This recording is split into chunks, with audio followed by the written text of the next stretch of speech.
ಎಲ್ಲಾ ಸಾರ್ವಜನಿಕರು ನಿಮ್ಮ ಮನೆಯಲ್ಲಿರುವಂತಹ ಮಕ್ಕಳಾಗಿರ್ಬೋದು, ಹಿರಿಯರಾಗಿರ್ಬೋದು, ಹೆಣ್ಮಕ್ಳಾಗಿರ್ಬೋದು ನೋಡ್ಬೇಕು ಅಂತಂತಂದ್ರೆ ನೀವು ಬಹಳ ಬೇಗನೆ ಪ್ರೊಸೆಷನ್ಸ್ ಗಳನ್ನ ಸ್ಟಾರ್ಟ್ ಮಾಡಿ ಒಂದು ರಾತ್ರಿ 10-10:30 ಅಷ್ಟರೊಳಗಡೆ ಕ್ಲೋಸ್ ಮಾಡಿದ್ರೆ ಕೂಡ ಎಲ್ಲರಿಗೂ ಕಣ್ತುಂಬಿಕೊಳ್ಳೋಕೆ ಅವಕಾಶ ಸಿಗುತ್ತೆ. ರಾತ್ರಿ ನೀವು ಲೇಟ್ ಮಾಡಿದಷ್ಟು ನಿಮ್ಗೆ ಜನ ಇರಲ್ಲ ನೋಡೋದಕ್ಕೆ ಯಾರು. ಸೊ ಬರೇ ಏನು ಕೆಲವಷ್ಟು ಜನ ಹುಡುಗರು ಇರ್ತಾರೆ. ಆದ್ದರಿಂದ ಎಲ್ಲಾ ಗಣಪತಿ ಮಂಡಳಗಳಿಗೆ ನಾನು ಹೇಳೋದೇನು ಅಂತಂದ್ರೆ ಇದನ್ನ ಪ್ರಾಕ್ಟೀಸ್ ಸ್ಟಾರ್ಟ್ ಮಾಡಿ. ಈಗ ನೀವು ಸಾಕಷ್ಟು ರೀತಿಯಲ್ಲಿ ಇದನ್ನ ಮಾಡ್ತಾ ಇರ್ಬೇಕಾದ್ರೆ ಅದನ್ನ ನೋಡಕ್ಕೆ ಜನನೇ ಇಲ್ಲ ಅಂತಂದ್ರೆ ಅದ್ರ ಪ್ರಯೋಜನ ಇರಲ್ಲ.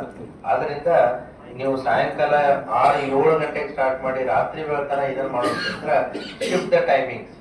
ಹೌದಾ, ನೀವು ಬೆಳಿಗ್ಗೆ ನಿಮ್ಗೆ ಎಷ್ಟು ಪ್ರೊಸೆಷನ್ ಅವಧಿ ಬೇಕಾಗುತ್ತೆ ಅದಕ್ಕೆ ಸಂಬಂಧಪಟ್ಟಂತೆ ಮಾಡ್ಕೊಂಡು ನಿಮ್ದು ಕ್ಲೋಸ್ ಏನು ಬೈ 10-10:30 ಕ್ಲೋಸ್ ಆಗೋ ರೀತಿ ನೀವು ಪ್ಲಾನ್ ಮಾಡ್ಕೋಬೇಕಾಗುತ್ತೆ. ಒಂದು. ಎರಡನೇದು 5ನೇ ದಿನ 7ನೇ ದಿನ ಬಹಳಷ್ಟು ಸಾರ್ವಜನಿಕ ಗಣಪತಿಗಳು ಇರ್ತವೆ. ಸೊ ಅವುಗಳನ್ನ ಸೀಕ್ವೆನ್ಸಿಂಗ್ ಮಾಡ್ಕೊಳ್ಳೋದಾಗಿರ್ಬೋದು. ಯಾಕಂತಂದ್ರೆ ಎಲ್ಲರೂ ಹೋಗಿ ಇಮರ್ಷನ್ ಮಾಡಿದ್ರೆ ಒಮ್ಮೆ ನಿಲ್ಲಕ್ಕಾಗಲ್ಲ. ಆಮೇಲೆ ಎಲ್ಲವನ್ನೂ ಕೂಡ ನಾನು ಇಮರ್ಷನ್ ಪಾಯಿಂಟ್ ತನಕ ಹೋಯ್ತೀನಿ ಅನ್ನೋಕ್ಕೂ ಆಗಲ್ಲ. ನಿಮ್ಮ ಕಲಾ ತಂಡ ಆಗಿರ್ಬೋದು, ಮ್ಯೂಸಿಕ್ ಆಗಿರ್ಬೋದು, ಪ್ರತಿಯೊಂದನ್ನು ಕೂಡ ಇಮರ್ಷನ್ ಪಾಯಿಂಟ್ ವರ್ಗೂ ಒಯ್ಯಕ್ಕಾಗಲ್ಲ. ನಾವ್ ಎಲ್ಲೋ ಒಂದು ಹಂತದಲ್ಲಿ ಅದನ್ನ ಸ್ಟಾಪ್ ಮಾಡ್ಬೇಕಾಗುತ್ತೆ. ಕೇವಲ ಗಣಪತಿಯ ವಿಸರ್ಜನೆಗೆ ಇದ್ದಂತ ಜನರನ್ನ ಮಾತ್ರ ಮುಂದೆ ಕಳಿಸ್ಕೊಡ್ಬೇಕು. ಆ ಜಂಬಿಗಿ ಊರಾಗ ನಮ್ಮ ಬಜರಂಗ ಅಧ್ಯಕ್ಷ ಮುರ್ಲಾಗ್ತಿದ್ದ, ನಿಮ್ಗೆ ಎಲ್ಲ ಗೊತ್ತಿರ್ಲಿ. ಅಂತ ಒಂದು ಸಂಘಟನೆ ನಾವು ಮಾಡಿಬಿಟ್ಟೇವೆ. ಅದಕ್ಕೆ ಇವು ಎಲ್ಲಾರು ಸೇರಿ ಏನದಲ್ಲ ಈ ಸಮಾಜ ಘಾತಕ ಶಕ್ತಿ ವಿರುದ್ಧ ಹೋರಾಡ್ಬೇಕಾಗ್ಯದ. ಇವತ್ತು ಇವೇನು ದುಷ್ಟ ಶಕ್ತಿ ಅದ. ಯಾಕಂದ್ರೆ ಗಾಂಜಾ ಅನ್ನುವಂತ ಬಹಳ ಕೆಟ್ಟದ. ಇವೆಲ್ಲ ಈ 18ರಿಂದ 20 ವಯಸ್ಸು, 20-25 ವಯಸ್ಸಿನ ಹುಡುಗರು ಇಷ್ಟು ಬಹಳ ತೊಂದರೆಗೀಡಾಗ್ತಾರಂದ್ರೆ ಅದಕ್ಕೆ ನಾವ್ ಎಲ್ಲರೂ ಈಗ ಯಾಕೆ ಈ ಗಣಪತಿ ವಿಷಯದ ಯಾಕೆ ಹೇಳ್ತೀನಿ ಅಂದ್ರೆ ಇವು ಮೆರವಣಿಗೆ ಬಂದ ತಕ್ಷಣ ಏನಾಗ್ಬಿಡ್ತದ, ಪ್ರತಿಯೊಬ್ರು ಒಂದ್ ಏನಾರ ಒಂದು ಕಳೆದ ಬಾರಿ ಏನ್ ಅಚ್ಚಿ ಬಾರಿ ಆಯ್ತದ ಕಿಸೆದಾಗ ಒಂದು ಚಾಕು ಇಟ್ಕೊಂಡ್ ಬಂದ್ಬಿಡ್ತಾರ. ಅವು ಗಾಂಜಾ ನಿಷೇಧಾಗ ಇರ್ತಾವ, ಯಾರಿಗೆ ಹೊಡಿತಾವ, ಏನ್ ಸುದ್ದಿ ತಾವೇ ಹೊಡ್ಕೊತಾವ, ಇವು ಏನಾರ ಒಂದ್ ಸಮಸ್ಯೆ ಆಗ್ಬಿಡ್ತಾವ. ಅದಕ್ಕೆ ನಾವು ಜಾಗೃತರಾಗಬೇಕಾಗ್ಯದ. ಈಗ ನಮ್ ಕಮಿಷನರ್ ಸಾಹೇಬ್ರು ಬಂದಾರ, ಸ್ವಲ್ಪ ಎಲ್ಲಾ ಕಡೆ ರಸ್ತೆಗಳ ಬಹಳ ತೆಗ್ಬಿದ್ದಾವ, ಅವ್ರು ಸರಿಪಡಿಸ್ರಿ. ಮತ್ತ ಬಿಡಾಡಿ ದನಗಳ ಸಲುವಾಗಿ ನಮ್ಮ ಮೊನ್ನೆ ಒಂದ್ ಹೆಣ್ಮಗಳು ಇಷ್ಟು ಕೆಟ್ಟ ಬಿದ್ದಪ್ಪ ಅಂತಂದ್ರ ಆ ಬಿಡಾಡಿ ದನಗಳ ಕಾಲ ಮ್ಯಾಗ ಹಾಯಿಸಿ ಆ ಪಾಪ ಇದಕ್ಕೂ ಆಯ್ತು. ಮತ್ತ ನಾಯಿಗಳ ಹಾವಳಿ ಇಷ್ಟ ಆಗ್ಬಿಟ್ಟು ನಾಯಿಗಳ ಹಾವಳಿ ನಮ್ದು ಬಿಜಾಪುರ ಅಷ್ಟೇ ಅಲ್ಲ, ಈ ದೇಶದಂತ ಎದ್ಬಿಟ್ಟದ ನಾಯಿಗಳ ಹಾವಳಿ. ಇವು ಬಿಡಾಡಿ ದನಗಳದು ಯಾರದಾರ ಅವ್ರು ದನದ ಮಾಲೀಕ ಹೇಳ್ರಿ. ಮೊನ್ನೆ ನಮ್ಮ ಶಿವಾನಂದ ಭೈಯವ್ರ ಮಗಂದೆ ಪಾಪ ಹೈವೇ ಹೊಂಟಾನವ, ನಡುವ ಡಿವೈಡರ್ ಇರ್ತದಲ್ರಿ, ಅಲ್ಲಿ ಹುಲ್ಲು ಬೆಳೆದಿರ್ತದ, ಅಲ್ಲಿ ತಿನ್ನಾಕ ಒಂದು ಎಮ್ಮಿ ಕರ ಬಂದ್ಬಿಡುತ್ತೆ. ಏನೋ ಆಗ್ಲಿಲ್ಲ ದೇವ್ರ ಪುಣ್ಯಾಕ. ಅಂದ್ರೆ ಇಂತ ಒಂದು ಸಮಸ್ಯೆ ಆಗ್ಬಿಟ್ಟು ಅದಕ್ಕೆ ಅವು ಎಲ್ಲ ಸಣ್ಣ ಸಣ್ಣ ವಿಷಯಗಳು ಬಹಳ ಅರ್ಥಪೂರ್ಣದ. ಮತ್ತೆ ಅದಕ್ಕೆ ಸ್ವಲ್ಪ ಎಲ್ಲರೂ ಕೂಡ ಸ್ಪಂದಿಸಿದಾಗ ಅಂತರ ಆಗ್ತದೆ. ಬರೀ ನೀವು ಜಿಲ್ಲಾಡಳಿತ ಸ್ಪಂದಿಸ್ಲಿ, ಬರೀ ಪೊಲೀಸ್ ಇಲಾಖೆ ಮಾಡ್ಲಿ ಅಂತ ಬಿಡಬಾರ್ದು. ನಾವು ಏನಿಲ್ಲ ಕೂತಂತ ಪ್ರತಿಯೊಬ್ಬರು ಅದಕ್ಕೆ ಜವಾಬ್ದಾರ ಇದೀವಿ. ಈಗ ನಮ್ಮ ಸಮಾಜ ನಾವು ಸುಧಾರಿಸ್ಬೇಕಾದ್ರೆ ನಾವೇ ಮಾಡ್ಬೇಕದು, ಯಾರೇ ಬೇರೆಯವರು. ಈಗ ಅವ್ರು ನಮ್ಗೆ ಇಟ್ಟು ಹೇಳಕತ್ತಾರಪ್ಪ ಅಂತಂದ್ರೆ ಈಗ ನಾವು ಬರ್ತದೆ. ಈಗ ಇದ್ದಾನೆ ಹೇಳಿದ್ರು ಇವು ಡಿಜೆ ಹಚ್ಚೋದ್ರಿಂದ ತೊಂದರೆ ಆಗ್ತದ. ಆದ್ರೆ ಕೆಲವೊಂದು ಮಂದಿದ ಉದ್ಯೋಗ ಇರ್ತದ, ಅದ್ರ ಒಮ್ಮೆ ನೀವು ರೆಸ್ಟ್ರಿಕ್ಷನ್ ಹಾಕ್ಬೇಡ್ರಿ. ಈಗ ಹೇಗಿರ್ತದ, ನಳಗ ಒಮ್ಮೆ ಬರ್ದಿರ್ತದ, ಅದನ್ನ ನೀವು ಒಮ್ಮೆ ಬಾಯಿಗೆ ಇದು ಇಟ್ಟಂದ್ರೆ ಪ್ರೆಷರ್ಲೆ ಬರ್ತದ ಮತ್ತೆ ಹೆಚ್ಚಿಗೆ. ಅದಕ್ಕೆ ಸ್ವಲ್ಪ ಖುಲ್ಲಾ ಬಿಟ್ಬಿಡ್ರಿ, ಏನಾಗೋದ್ರ ಸಾಹೇಬ್ರ. ಅದಕ್ಕೆ ಸ್ವಲ್ಪ ಅವಕಾಶ ಕೊಡ್ರಿ.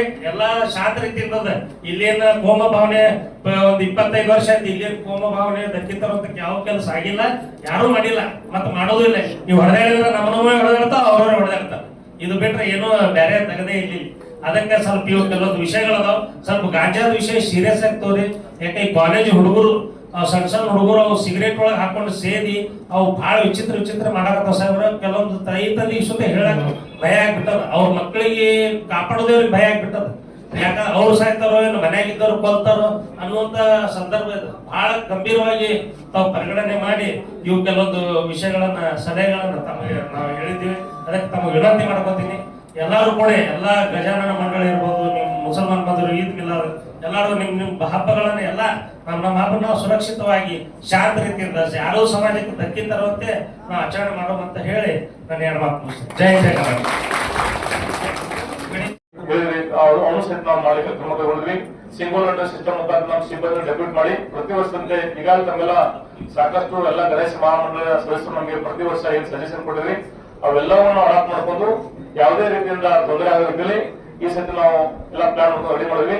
ಜೊತೆಗೆ ತಾವೇನು ಕೆಲಸ ಬೆಳಿಗ್ಗೆ ಇದೆ ತಾಜ್ಗೋಡ ಒಂದು ಪರ್ಮನೆಂಟ್ ಹೊಂಡ ಮಾಡ್ಬೇಕಂತ ತಿಳ್ಕೊಂಡು ಈಗಾಗಲೇ ಮಾಡಿ ಜಿಲ್ಲಾಧಿಕಾರಿಗಳು ಸ್ಪಾಟ್ ವಿಸಿಟ್ ಮಾಡಿ ಈಗಾಗಲೇ ತಾಜ್ ಬೋರ್ಡ್ ಏನೋ ಅದು ವರ್ಕ್ ಅನ್ನ ರಿಜಿಸ್ಟ್ರೇಷನ್ ವರ್ಕ್ ಅನ್ನ ಟಾಟಾ ಕನ್ಸಲ್ಟೆನ್ಸಿ ಸರ್ವಿಸ್ ನಡೀತಾ ಇದೆ. ಈ ವರ್ಷ ನಾವು ಪರ್ಮನೆಂಟ್ ಹೊಂಡ ನಿರ್ಮಾಣ ಮಾಡೋದಕ್ಕೆ ಬಹಳ ಪ್ರಯತ್ನ ಮಾಡಿದ್ವಿ, ಬಟ್ ಆಗಲಿಲ್ಲ. ಮುಂದಿನ ವರ್ಷ ನಾವು ಖಂಡಿತ ಜಿಲ್ಲಾಧಿಕಾರಿ ಸಹಿತ ಹೇಳಿದ್ದಾರೆ, ಮುಂದಿನ ವರ್ಷ ಕಂಪಲ್ಸರಿ ನಾವು ಏನು ಟಾಟಾ ಕನ್ಸಲ್ಟೆನ್ಸಿ ಸರ್ವಿಸ್ ಮಾಡ್ತಾರೆ ಅದು ಪರ್ಮನೆಂಟ್ ಹೊಂಡ ನಿರ್ಮಾಣ ಮಾಡ್ಲಿಕ್ಕೆ ಈಗಾಗಲೇ ಸಾಹೇಬರು ಸಂಬಂಧಪಟ್ಟ ಏಜೆನ್ಸಿ ಹೇಳಿದ್ದಾರೆ. ಮುಂದಿನ ವರ್ಷ ನಾವು ಖಂಡಿತವಾಗಿ ಅದನ್ನ ಮಾಡಬೇಕು ಅಂತ ಹೇಳ್ತಾ ಇಲ್ಲಿವರೆಗೆ ಮಾತಾಡಲಿಕ್ಕೆ ಅವಕಾಶ ಕೊಡಿದ ತಮ್ಮೆಲ್ಲರೂ ತಿಳಿಸಿ ನನ್ನ ಮಾತುಗಳನ್ನು ಥ್ಯಾಂಕ್ ಯು. ಬಜಾರ್ದೊಳಗ್ರಿ ಪೆಂಡಲ್ ಹೊಡಿತೀವಿ ಸರ್, ದೊಡ್ಡದು ಮಕ್ಕಳಿಗೆ ಆಡಕ್ಕೂ ಮ್ಯಾಕ್ ವೇದಿಕೆ ಮಾಡಿರ್ತೀವಿ. ಎಲ್ಲಾ ಸಂಸ್ಕೃತ ಕಾರ್ಯಕ್ರಮ ಅಲ್ಲೇ ಮಾಡ್ತೀವ್ರಿ. ಒಂದು ಡ್ಯಾನ್ಸ್ ಯಾವ ಐದ್ಕರ್ ಯಾವ ಇರಂಗಿಲ್ಲ. ಎಲ್ಲಾ ಶಾಲೆ ಕಾಲೇಜ್ ಮಕ್ಕಳು ಕಲಿಸಿ ನಾವು ಇದು ಮಾಡ್ತಿರ್ತೀವ್ರಿ. ಅಲ್ಲಿ ನಿಮ್ಮ ಅಧಿಕಾರಿಗಳಿಂದ ಉದ್ಘಾಟನೆ ಮಾಡಿಸಿ ನಾವು ಇದು ಕಾರ್ಯಕ್ರಮ ಚಾಲು ಮಾಡ್ತೀವಿ ಸರ್. ಅಲ್ಲಿ ನಂತರ ಅಕ್ಷಯತ್ರ ಕಾರ್ಯಕ್ರಮ ಮಾಡ್ತೀವಿ, ತೆಳಕೇರಿ ಒಳಗೆ ಮಾಡ್ತೀವಿ. ಒಟ್ಟು 11 ತರಹರಿ ನಾವು ಗಣಪತಿ ವಿಸರ್ಜನೆ ಮಾಡ್ತೀವಿ. ಬೆಳಿಗ್ಗೆ ಸಾಯಂಕಾಲ 8 ಗಂಟೆಗೆ ಚಾಲು ಆಗಲಿ ಸರ, ಬೆಳಿಗ್ಗೆ 8 ಗಂಟೆ ತರ ಮುಗಿಸ್ತೀವಿ ಸರ್. ಯಾಕಂದ್ರೆ ನೀವು ಅಗಳ ಹೇಳಿದ್ರಿ ನೀವು ಇಷ್ಟೇ ಟೈಮ್ ಮುಗಿಸ್ಬೇಕಂತ ಹೇಳಿ ನಮ್ಮ ಸಾಹೇಬರು ಸಿಪಿಐ ಸಾಹೇಬ್ರು ಇದ್ರು ಕೇಳಿ ಎಷ್ಟು ಶಾಂತ ರೀತಿ ಮಾಡಿದ್ರು ಸರ್. DSP ಸಾಹೇಬ್ರು ಇದು ಬಂದಿದ್ರಿ, ಅವ್ರು DSP ಸಾಹೇಬರು ಮತ್ತು ಸಿಪಿಐ ಸಾಹೇಬ್ರ ನೇತೃತ್ವದಲ್ಲಿ ಕೇಳಿದವ್ರಿಗೆ ಒಂದು ಯಾವುದೋ ಒಂದು ಹುಡುಗ ಟ್ಯಾನ್ ಕೊಟ್ಟಿಲ್ಲ ಸರ್. ನಾವು ಆ ತರ ನಾವು ಹಾಕೊಂಡವ್ರು ಇದ್ದೀರಿ. ನಮ್ಮ ಊರಿನ ಮೇಲೆ ಜಾಸ್ತಿ ಇದು ಮಾಡಬೇಡಿ ಸರ್. ಬಹಳಷ್ಟು ಪೊಲೀಸ್ ಕಳ್ಸರ ಹೆಣ್ಮಕ್ಳನ್ನ ಯಾರು ಹುಟ್ಟಿ ಬರಲ್ಲ. ನೋಡ್ತರ್ತೇನೆ ಅಂತಂದ್ರೆ ಸೊ ಗಣಪತಿ ದೊಡ್ಡದು ಒಂದೇ ವಿಚಾರ ಅಲ್ಲ, ಅದಕ್ಕೆ ಸಂಬಂಧಪಟ್ಟಂತ ಇತರ ಅಂಶಗಳನ್ನ ಕೂಡ ನೀವು ತರುವಂತ ಗಣಪತಿಗಳ ಹೈಟ್ ಕ್ಲಿಯರೆನ್ಸ್ ನಿಮ್ಮಲ್ಲಿ ಇದೆಯೋ ಇಲ್ಲೋ ಅಂತ ಹೇಳಿ. ಬರೀ ಗಣಪತಿ ಹೈಟ್ ಅಷ್ಟೇ ಅಲ್ಲ, ಗಣಪತಿಯನ್ನ ತರುವಂತ ಸುಮ್ಮನೆ ಈ ವರ್ಷ ನಾನು 5 ಅಡಿ ಗಣಪತಿ ಇಟ್ಟೆ, ಮುಂದಿನ ವರ್ಷ 7 ಅಡಿ ಗಣಪತಿ ಇಟ್ಟೆ, ಅದಕ್ಕಿಂತ ನೆಕ್ಸ್ಟ್ ವರ್ಷ 9 ಅಡಿ ಗಣಪತಿ ಇಟ್ಟೆ, ಇಡೀ ಊರಲ್ಲಿ ಎಲ್ಲರಿಗಿಂತ ನಂದೇ ದೊಡ್ಡ ಗಣಪತಿ ಇರ್ಬೇಕು ಅಂತ ದೊಡ್ಡ ಗಣಪತಿ ತಂದು ಬಿಡ್ತೇವೆ. ಬಟ್ ಆ ಗಣಪತಿಗಳು ಹೋಗಕ್ಕೆ ಬರಕ್ಕೆ ಜಾಗನೇ ಇಲ್ಲ ಅಂತಂದ್ರೆ ಏನ್ ಮಾಡ್ತೇವೆ. ದುರ್ಘಟನೆಗಳು ಕೂಡ ನಮ್ಮ ಕಣ್ಣು ಮುಂದೆ ಆದಂತ ಉದಾಹರಣೆಗಳನ್ನ ನಾವು ಕಾಣ್ತೀವಿ. ಸೊ ಅದಕ್ಕೆ ಸಂಬಂಧಪಟ್ಟಂತೆ ಮತ್ತೆ ಈಗಾಗಲೇ ನಾವು ಗ್ಲೋಬಲ್ ವಾರ್ಮಿಂಗ್ ಬಗ್ಗೆ ಮಾತಾಡ್ತೀವಿ, ಎನ್ವಿರಾನ್ಮೆಂಟ್ ಬಗ್ಗೆ ಮಾತಾಡ್ತೀವಿ. ಅದರಲ್ಲಿ ಬಿಜಾಪುರ ಅಂತ ಜಿಲ್ಲೆಯಲ್ಲಿ ಈಗ ನಾವು ಸಾಕಷ್ಟು ಹಸಿರೀಕರಣಕ್ಕೆ ನಾವು ಮುಂದಾಗಿದ್ದೀವಿ. ಸೊ ನೀವು ಗಣೇಶವನ್ನು ಕೂರಿಸ್ತಿರೋ ಆ ಜಾಗವನ್ನು ನಾವು ಫೈನಲೈಸ್ ಮಾಡಿ ಆದಷ್ಟು ಬೇಗ ಒಂದು ಕ್ಲಿಯರೆನ್ಸ್ ಗೆ ಅಪ್ಲೈ ಮಾಡ್ಲಿಕ್ಕೆ ಅವಕಾಶ ಮಾಡಿಕೊಡ್ಬೇಕು. ಮತ್ತೆ ಆದಷ್ಟು ಬೇಗ ಕ್ಲಿಯರೆನ್ಸ್ ಸಿಗ್ಬೇಕು, ಯಾಕಂದ್ರೆ ನಿಮಗೂ ಕೂಡ ಪ್ರಿಪರೇಷನ್ ಗೆ ಟೈಮ್ ಬೇಕಾಗ್ತದೆ.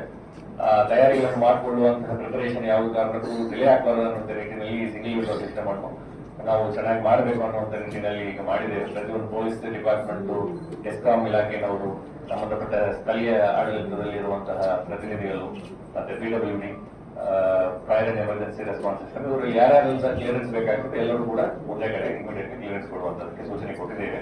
ಅದು ನಾಳೆಯಿಂದನೇ ಅದೆಲ್ಲವೂ ಕೂಡ ಪ್ರಾರಂಭ ಆಗ್ತವೆ.